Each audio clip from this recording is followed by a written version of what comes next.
कभी ये सवाल मन में आता है कि ज्यादातर लोगों की जिंदगी वैसी क्यों नहीं होती जैसा वो चाहते हैं। मतलब हम सब बड़े सपने देखते हैं, लेकिन कहीं ना कहीं अटक जाते हैं। तो कमी कहाँ है? क्या टैलेंट में, किस्मत में, या हमारी कोशिशों में? तो आज जिस किताब की हम बात करने वाले हैं वो है दंडपाणि की जीरो एक्सक्यूजेस। और लेखक के हिसाब से ना जो असली कमी है वो सिर्फ एक ही चीज में है। बहाने। बहाने, बिल्कुल। ये वो कहानियां हैं जो हम खुद को सुनाते हैं ताकि हमें एक्शन ना लेना पड़े। आज की हमारी पड़ताल इन्हीं बहानों की जड़ तक जाएगी और देखेगी कि इन्हें कैसे खत्म किया जा सकता है। और इस पूरी चर्चा का जो आधार है वो एक बहुत ही शक्तिशाली विचार है। अगर कोई अपने मन को साधना सीख जाए तो उसकी पूरी जिंदगी सध जाती है। बिल्कुल। लेकिन अगर मन को आवारा छोड़ दिया जाए तो वो पूरी जिंदगी को भटका सकता है। तो आज हम मन को नियंत्रित करने के कुछ व्यवहारिक सिद्धांतों पर बात करेंगे। ठीक है, तो इसे खोलते हैं। लेखक की सबसे पहली और बुनियादी बात वो ये है कि हमारा मन एक मांसपेशी की तरह है। जैसे हम जिम में वजन उठा के बाइसेप्स बनाते हैं, वैसे ही मन भी रोज की प्रैक्टिस से मजबूत होता है। पर हम अक्सर कहते हैं मेरा मन नहीं लगता या मैं फोकस नहीं कर पाता। ऐसा लगता है जैसे मन कोई ऐसी चीज है जिस पर हमारा कोई कंट्रोल ही नहीं है। और लेखक इसी सोच को चुनौती देते हैं। वो कहते हैं कि मन नहीं लगता कहना एक बहाना है। सच तो यह है कि मन लगाना एक स्किल है जिसे सीखना पड़ता है। अच्छा। अगर आप अपने मन को प्रशिक्षित नहीं करते तो वो अपनी दिशा खुद तय कर लेता है। और यकीन मानिए वो दिशा कभी भी अपने लक्ष्यों की तरफ नहीं होती। बिल्कुल नहीं। एक अनियंत्रित मन हमेशा रिएक्शन मोड में जीता है। किसी ने कुछ कहा, गुस्सा आ गया। फोन पे नोटिफिकेशन आया, ध्यान भटक गया। जबकि एक प्रशिक्षित मन क्रिएशन मोड में जीता है। मतलब वो अपनी परिस्थितियों को खुद बनाता है, उन पर सिर्फ प्रतिक्रिया नहीं करता। लेकिन मन को प्रशिक्षित करने के लिए हमें पहले ये समझना होगा कि हम असल में हैं कौन। और यही लेखक का सबसे बड़ा कॉन्सेप्ट आता है। मन और जागरूकता यानी अवेयरनेस, ये दो अलग अलग चीजें हैं। ये बात मुझे बहुत दिलचस्प लगी। हाँ। वो मन की तुलना एक बहुत बड़े विशाल बगीचे से करते हैं जिसमें हर तरह के विचार और भावनाएं हैं, अच्छे भी बुरे भी। बिल्कुल। और जागरूकता उस बगीचे में घूम रही एक छोटी सी टॉर्च या रोशनी की तरह है। आप मन नहीं है, आप वो जागरूकता है जो मन को देख सकती है। और यहाँ एक सुनहरा नियम काम करता है। Where awareness goes, energy flows, and where energy flows, things grow। हाँ, ये मैंने सुना है। इसका मतलब है आप अपनी जागरूकता की टॉर्च जिस भी चीज पर डालेंगे, आपकी सारी ऊर्जा वही बहने लगेगी और वो चीज बड़ी होने लगेगी। अगर आप अपनी जागरूकता चिंता पर रखेंगे तो चिंता बढ़ेगी, अगर उसे अपने काम पर रखेंगे तो फोकस बढ़ेगा। जीवन का सारा नियंत्रण इसी टॉर्च को सही जगह पर रखने में है। तो इसका मतलब ये हुआ कि ये फोकस करना असल में अपनी जागरूकता की टॉर्च को एक जगह पर टिकाए रखने की कला है। लेकिन आज की दुनिया में ये करना लगभग नामुमकिन सा लगता है। हर तरफ ध्यान भटकाने वाली चीजें हैं, है ना? तो यहीं से ट्रेनिंग वाला हिस्सा शुरू होता है। किताब में फोकस, अनुशासन और इमोशनल मास्टरी पर बहुत जोर दिया गया है। पहले फोकस की बात करते हैं। आज के दौर में फोकस करना इतना मुश्किल इसलिए है क्योंकि हमारे मन को हर 10-20 सेकंड में एक चीज से दूसरी चीज पर कूदने की लत लग चुकी है। सही बात है। इसे ठीक करने के लिए लेखक एक बहुत ही शक्तिशाली अभ्यास बताते हैं।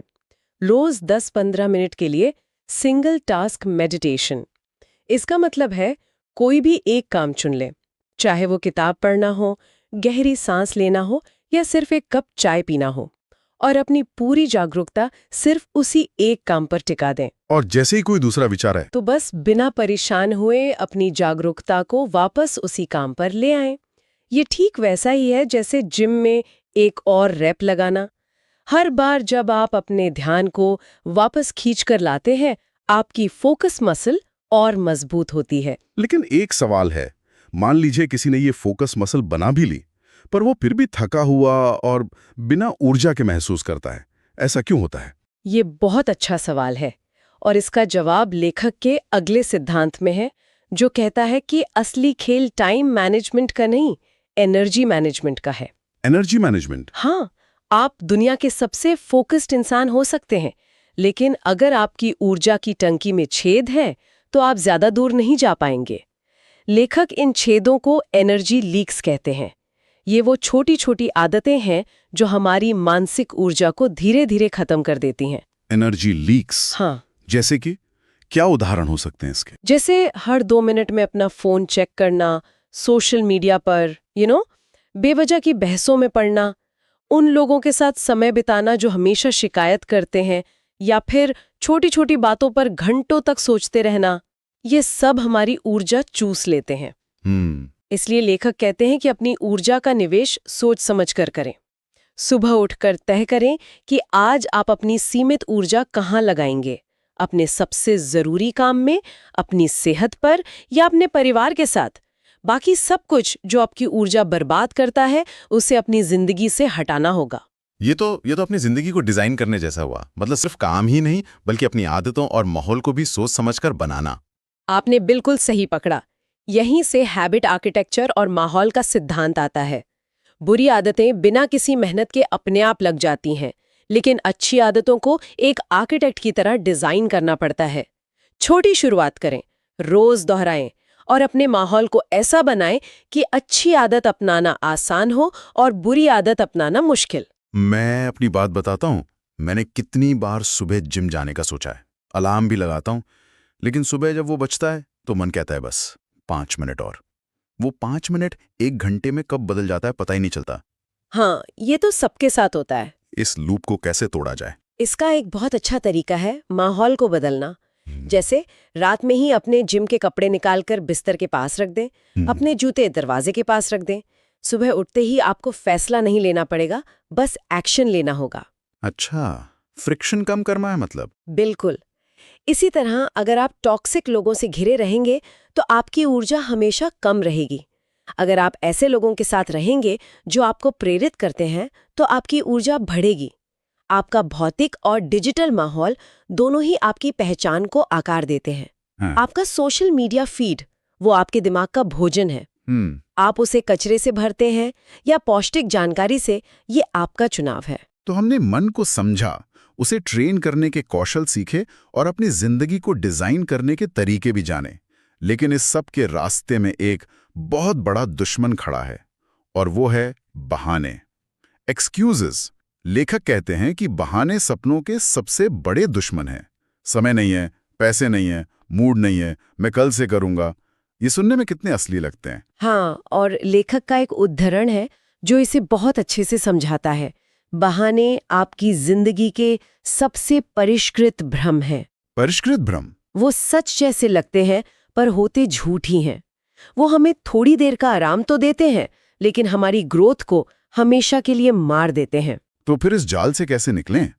लेखक कहते हैं कि हर बहाने को एक प्रतिबद्धता से बदल दो।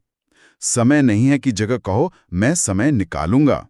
ये सुनने में तो बहुत अच्छा लगता है, पर क्या यह सिर्फ शब्दों का खेल नहीं है? ये सिर्फ शब्दों का खेल नहीं है, अगर इसके पीछे स्पष्टता यानी क्लैरिटी हो। बहानों की धुंध में सबसे ज्यादा ऊर्जा खर्च होती है। जब आपको ये नहीं पता कि आपको क्या चाहिए और क्यों चाहिए, तो मन हजार बहाने बना लेता है। सही बात है।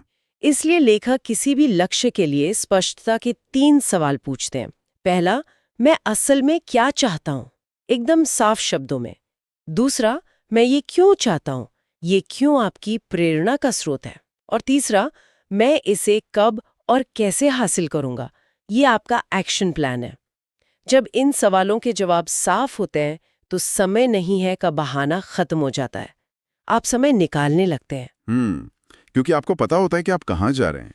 स्पष्टता आपके जीवन के जीपीएस की तरह काम करती है। बिल्कुल। और जब जीपीएस सेट हो तो गाड़ी चलाने के लिए जो ईंधन चाहिए वो है अनुशासन, डिसिप्लिन। अनुशासन शब्द सुनते ही ऐसा लगता है जैसे कोई सजा हो, कुछ बहुत मुश्किल काम। लेकिन लेखक अनुशासन को एक सजा की तरह नहीं बल्कि आत्म प्रेम, सेल्फ लव के रूप में देखते हैं। अनुशासन भविष्य के आपके लिए एक प्रेम पत्र है। वाह! ये आज थोड़ी तकलीफ सहना है ताकि कल की जिंदगी बेहतर हो सके। और अनुशासन का मतलब परफेक्ट होना नहीं है बल्कि निरंतर यानी कंसिस्टेंट होना है। असली अनुशासन तब बढ़ता है जब आप खुद से मोलभाव करना बंद कर देते हैं। मोलभाव करना? हाँ, मन हमेशा मोलभाव करेगा। आज छोड़ दूं कल कर लूंगा। इस मोलभाव को खत्म कर दें, निर्णय को आसान बनाएं। एक्शन हमेशा बहाने से बड़ा होना चाहिए। 1 मिनट यहीं पर। भावनात्मक महारत का कॉन्सेप्ट भी आता है ना? हाँ। क्योंकि अक्सर हम एक्शन इसलिए नहीं ले पाते क्योंकि हमारा मूड नहीं होता। हम कहते हैं उसने मेरा मूड खराब कर दिया। बिल्कुल। और लेखक कहते हैं कि ये भी एक बहाना है। ये एक बहुत बड़ी बात है। कोई भी बाहर की चीज या इंसान आपको गुस्सा या दुख नहीं दिला सकता। भावनाएं बाहर से नहीं आती, वो हमारे अंदर हमारे विचारों से पैदा होती हैं। हर स्थिति में हमारे पास ये चुनने की शक्ति होती है कि हम कैसी प्रतिक्रिया दें। इसके लिए लेखक 10 सेकंड इमोशनल रीसेट तकनीक बताते हैं। सही बात। ये कैसे काम करती है, कोई उदाहरण दे सकते हैं? जरूर। मान लीजिए आपको एक ईमेल आता है जो आपको गुस्सा दिला देता है। आपका पहला आवेग है तुरंत एक सख्त जवाब टाइप करना। हाँ, होता है। 10 सेकंड रीसेट का मतलब है कीबोर्ड से हाथ हटा लेना, बस 10 सेकंड के लिए रुकना, उस ठहराव में एक गहरी सांस लेना और खुद से पूछना, क्या मेरा गुस्से में जवाब देना इस स्थिति को बेहतर बनाएगा? 99% मामलों में जवाब नहीं होगा। वो 10 सेकंड का गैप ही आवेग और बुद्धिमानी के बीच का फर्क है। तो इन सभी सिद्धांतों को अपनी रोजमर्रा की जिंदगी में उतारने के लिए क्या कोई सिस्टम है? क्योंकि सब सुनने में तो बहुत अच्छा लग रहा है, पर इसे लागू कैसे किया जाए? इसके लिए लेखक एक दैनिक माइंड ट्रेनिंग रूटीन का सुझाव देते हैं। इसके 4 बहुत ही सरल कदम है। पहला है सुबह का फोकस अनुष्ठान। सुबह उठकर 5-10 मिनट गहरी सांस लेना और अपनी जागरूकता को किसी एक चीज पर टिकाना। ठीक है। दूसरा, ऊर्जा आवंटन योजना। सुबह ही ये तय कर लेना कि आज आप अपनी ऊर्जा के 3-4 सबसे बड़े हिस्से कहाँ निवेश करेंगे। तीसरा, डिस्ट्रैक्शन डिटॉक्स घंटा। दिन में कोई भी 1 घंटा ऐसा निकालना जिसमें कोई फोन नहीं, कोई सोशल मीडिया नहीं, कोई नोटिफिकेशंस नहीं, सिर्फ गहरा काम। और चौथा, शाम का माइंड रीसेट।